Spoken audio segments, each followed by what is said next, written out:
but not his jiggle. Welcome to the Empire Builders Podcast. I'm Dave Young alongside Steven Semple. And have you ever noticed how many mattress stores there are on every corner? I don't know if this brand is in all the stores. Tempur-Pedic mattresses. Are these the inventors of memory foam? Well, not the inventors of memory foam, but the first to use it in a mattress. Okay. Because memory foam was actually invented, the product is called viscoelastic technology, and it was actually developed by NASA to keep astronauts safe. Yeah, so basically the technology was developed by NASA, and these guys licensed it and were really the first to put it, into a mattress. And Tempur-Pedic was founded in 1992, and today it's part of the Tempur-Sealy Corporation, which does over $3 billion in sales of mattresses and pillows, and has over 7,000 employees. And usually when we tell a story about a company like Tempur-Pedic in coming together with Sealy, the automatic assumption was Sealy came along with a big bag of cash and bought Tempur-Pedic. Oh, But yeah. no, Tempur-Pedic bought Sealy. Oh, Isn't that there's interesting? an interesting twist. Isn't that an interesting twist? So Tempur-Pedic was started by Bobby Trussell, who, like many of the Empire founders that we've studied, had no experience in the industry. In fact, his background was horse racing, not mattresses. He even had a couple of failed businesses in the horse racing industry. And here's the fun thing. He didn't invent the product or he'd make the product. This was about seeing an idea and being open to it. Okay, so because I'm scratching my head. He's in horse racing, no experience in this, and he's going to get into the mattress biz. And he's going to get in the mattress biz. And so how this whole Tempur-Pedic mattress started was as we were talking about earlier, it was developed by NASA, but it was licensed by Fagerdala, a Swedish firm, in 1989, and they made the very first memory foam mattress. Now, back to Bobby and horse racing. And it's interesting. We were just recently in Milwaukee, and Bobby grew up in Milwaukee. And when he was 11 years old, his dad bought him a riding horse, and Bobby was hooked. By the mid-70s, he's working at Belmont Racetrack, and what he really wanted to do is work up to being a trainer. And his dad bought him what he calls a slow racehorse, but it got him licensed as a trainer, and eventually got a job at Gainesway Farm in Lexington, Kentucky, and he started studying pedigrees, and this soon evolved into a really high level, and he was advising people on buying these, $10 million racehorse. So he went out on his own, started Stallion Management Services in 1986, and he's advising people on the horses to buy, and it's basically a way for these smaller farms who couldn't afford someone in-house to be able to outsource this expertise. And he also started Thoroughbred Advisor Group, which was really to advise people on horse transactions. There's a lot of legalities and things like that around these transactions. And as he puts it, it was a good idea with bad timing because the horse business went into a recession. And he went broke. Like in 1991, he's got 2 kids. He's married. He had moved to a new house, could not sell the other house. So he now has 2 houses and he's $1 million in debt. Ouch. Yeah. And what would happen is like these pre-approved credit cards would arrive and he'd take them up and he would basically charge groceries to the cards. Right? This is how he fed the family. And he always had this feeling things would turn around. And he went to church and he prayed for guidance. He basically said, he needs guidance. He asked for guidance, but he said it did not have to be in the horse business. He decided that whatever opportunity came along, he would just say yes. One day he gets a call, and it's this Swedish horse chiro company.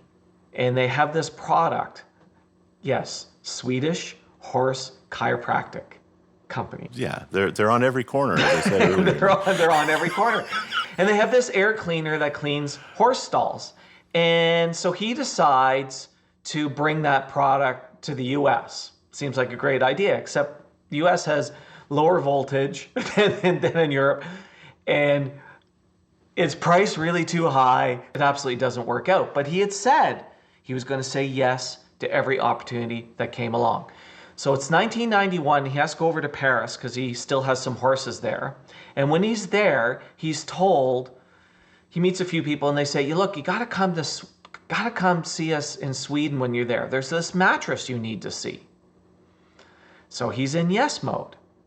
And he gets introduced to Michael Madison, who owned the company that developed the first Tempur-Pedic product.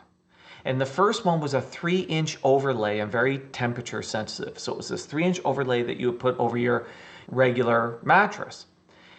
And as we said, the technology was invented by NASA for the space program, but they did a lot of changes to it. They made it better, they made it more durable, they made it easier to make. And basically, they started making these 3-inch overlays for nursing homes because it was really good for bed sores and also with people with bad backs. So Bobby slept on one when he was there in Sweden and he thought, this is amazing. So he comes back home, tells his wife, we're in the mattress business. To hell with these horses. So Bobby told the manufacturer he wanted to get involved, but to get the exclusive marketing rights for North America, the agreement they came up with was Bobby needed to sell 10,000 mattresses and finance all the marketing themselves. And he was like, wow, okay. How hard could that be? So he created a marketing plan in the US, reached out to a couple of his old high school buddies, and they wrote what he calls the world's worst marketing plan. Here's what I love about this guy so far. His eternal optimism. Yeah. Right. This is if you remember the little story about the little kid it's a little longer than this, but he's locked in a room that's just full of horse shit and hay. And he just starts throwing it up in the air. And they're like, what are you doing? He's like, there's got to be a pony in here somewhere. Right?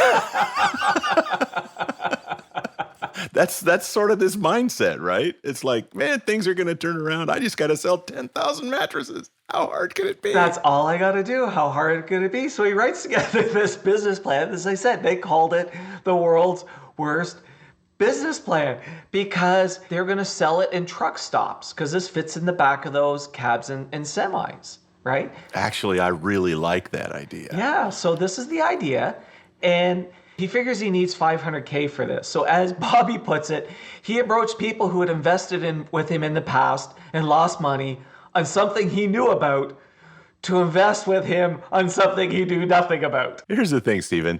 These guys they're all used to placing bets on horses, whether it's in a race or just buying a slow racehorse, right? They're used to this. Yeah. This is it's not a stretch. It's a gamble, right? So anyway, he feels that they did it because they also love the product, right? So they would see the product go, this is amazing. They got no traction on the semi-truck idea. So the next thing they decided to do was put ads in chiropractic directories and try to sell this through chiropractors. Okay. And the first year they fell a little short of the 10,000 units. They sold 70. Oh, well, that's a lot short. Yeah. Okay. Yeah. And 70. Yeah, and he burned through the first $500,000 in a few months. If I remember, these were expensive in the early days, right? These were not. Well, yeah, they weren't even mattresses yet. They were first of all just the cover on it. Yeah, they absolutely were. They were like $800 for a queen. So 70. Yeah, 70 though. It's still not a lot. Still not a lot. Man. Yeah. So he burns through the first $500K in a few months. He has a container coming of mattresses that's going to be $70,000, and he has no way to pay for it. But he comes up with a deal with the company that's making the mattresses, and they swap some equity ownership in his company for it because basically he's got no leverage and he's got nothing at this point. And he had to do this several times. But here was the issue. The cover was not selling, and he was relying on chiropractors to sell this who really couldn't. It was a pad, not a mattress. You put it on a mattress. It was expensive. It was $800 for a queen. But he sat down with the chiropractors and he said, what would you do? Stay tuned. We're going to wrap up this story and tell you how to apply this lesson to your business right after this. There you are, Tommy. Got a second? Sure, Brian. What's up? I want to start advertising, but I'm not sure if TV or radio is better. What about magazines, billboards, social media, direct mail? Oh, great. More choices. Thanks for your help. I know, it's frustrating. That's why I met with Steven Semple. Steven who? Steven Semple, the guy with the podcast about business success. A podcast guy? Really, Tommy? That's crazy. Nope, it was awesome. He talked to me for 90 minutes about my business and gave me advice that I could use right away. Yeah? How much did that set you back? Nothing. Zip. Totally free. Some business guy gave you 90 minutes of his time and advice for free? That's crazy. He can help you too, Brian. Yeah, if he can help narrow the choices, I'm in. Just sign up for a starter session. Go to the EmpireBuildersPodcast.com. The EmpireBuildersPodcast.com? Yep, just type in the EmpireBuildersPodcast.com. Let's pick up our story where we left off, and trust me, you haven't missed a thing. And they said they would make a pillow out of the stuff. So in 1992, he came out with a pillow. He looked at it, he said, this is a unique product, and what I really need to do is get this into people's hands. And there's 40,000 chiros in the United States, and he had no rep force. So what he started doing was mailing out pillows. So he started mailing out 500 pillows to 500 chiropractors. Big box, letter, a pillow, and it said, this pillow's free if you order 4. If you don't like it, we'll come by and pick up the pillow. And he got, so think about this is a direct mail piece. He got 25% of the chiropractors to buy 4 pillows. That's amazing. Isn't that amazing? Like, what a response rate. 25% bought. I mean, everybody's thrilled if they get 1 or 2%, right? Right. That's knocking it out of the park. Right. So the breakthrough here is he gets 125 chiropractors buying 4 pillows a month at $49. He's now doing $300K in sales. Right? So he's got a way to get going here with the pillows, but he wanted to get it in the stores. In November 1992, he's walking a mall in Cincinnati, and he shows the pillow to a manager of a Brookstone store in a mall. And he managed to get the phone number for the headquarters, and he got a hold of the purchasing department, and he's speaking to Steve Rich at Brookstone, and he sent a pillow over. And he called a bunch of times. Kept calling him. Finally, 2 months later, Steve Rich calls him back to tell him to stop calling. So he had been calling so many times. Dude called him back and said, can you just stop calling? But Bobby asks, like Bobby's persistent, eh? Bobby asks, have you taken the pillow out of the box? Which Steve Rich says, yeah, he did. Which he actually didn't, because 5 minutes later, Steve Rich is calling back saying he'd like to pitch this idea to the purchasing board. So be a pain in the ass until somebody calls you to ask you to stop being a pain in the ass, and then no, wait. So to have the foresight to ask, did you actually even open it? Right. Right? Because that's confidence in his product, because he knew if the guy had opened it, Yeah. he'd see that this is not like every pillow you've ever seen. And obviously it came across in such a way where even though Steve said yes, he felt a little guilty about it and actually did it, and then went, holy crap, this is actually really good. So they send demos to the stores, and they get into the stores, and in 2 weeks it becomes the hottest selling new product in Brookstone. Yeah. And this is even though it's a more expensive pillow. Brookstone has 7 cheaper pillows, and they're selling this pillow for $90. And it becomes one of their hottest products. And Bobby feels that some of the reason why it was successful was that it was more expensive. If it was cheaper, there was something about the price quality combo that really, really made it distinctive. Like, he actually feels if it was a lower price point, it would not have worked. I agree, mainly because you have that halo effect from it being NASA technology. Yeah. And you expect that to be pricey, right? Oh, this is space technology, right? So even if it doesn't cost you a lot from a retailer's point of view, right? If their cost in it, the fact that it's $90 and more expensive than all the other pillows gets people's attention. Yeah. First of all, obviously got to be different than everybody's pillows. Absolutely. It's still got to be a better product, but that combination really made it stand out. And I think sometimes people can be afraid of being that higher price. But the next thing that they wanted to do was get the mattress into Brookstone, because in 1994, they basically created a mattress. And what they did is they took a foam mattress and they did the overlays onto the mattress and basically created a product, $1,300, that would work for the US market. And they could never get the chiropractors doing the mattress. So they're getting all these sales going through chiropractors for the pillows. They got the pillows going in Brookstone. They still haven't found a way to really get the mattress going. And they did get a chain called Relax the Back, which had about 40 stores in Texas, to pick up the mattress. And so, so they started being able to market the mattress. And the whole idea was around people, you know, if you've got back pain, and they had these chiropractic endorsements and whatnot, but they wanted Brookstone to sell the mattress. But Brookstone stores are tiny, right? And Brookstone basically said, no, we can't do this. We can't put a mattress in our stores. Not to be deterred, Bobby started selling pillows to Sharper Image, right? Brookstone's biggest competitor. And Brookstone freaked out. They said, we don't want you to do that. They said, we want you to pull the pillows out of Sharper Image. And basically Bobby said, we'll pull the pillows out of Sharper Image if you sell the mattress. So they said, all right, we'll sell the mattress. And so now the mattress is in 200 stores of Brookstone's, and they're selling one per store every 6 weeks is how it starts off. And then it's one. That's kind of slow. And then it's one every 4 weeks. And then it's 2 a week. And they started getting this momentum. In parallel to this, they started running ads in the New Yorker magazine and Wall Street Journal. And what they found was when they ran those ads, sales jumped in the stores near where those ads were being distributed.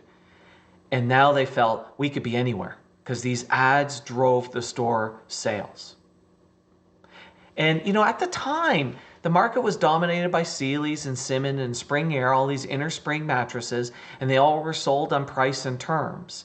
That was how it worked. And then along came 2000, and there was all these different Tempur-Pedic distributors all over the place, like in different countries and whatnot, and they merged them all into one company. And the US was doing 60% of all the sales, and Bobby became the CEO of that. And they took out outside investment. They raised $350 million and bought the Swedes out. And then 3 months later, took the business public. And, you know, in 2006, 2007, memory foam became really, really big. And then in 2012, Tempur-Pedic bought Sealy, and that's now a market cap of like $2.5 billion. Wow. Yeah. And this all started from a guy who was in the horse business with $1 million in debt, having no idea what to do, but saying, I'm going to say, I believe things are going to turn around, and I'm going to be open to any opportunity, even if it's not in the horse business. I'm just going to say yes. I love it. I love it. And here's the thing. To me, this is one of the lessons here. And it has nothing to do with mattresses. It just has to do with saying yes. And if you feel like you have the capacity for that level of optimism, that you just are like, no, I know something good's going to happen. There's a pony in here somewhere, There's right? a pony in here somewhere. If you have that kind of a mindset, you're going to eventually find something that you can succeed with.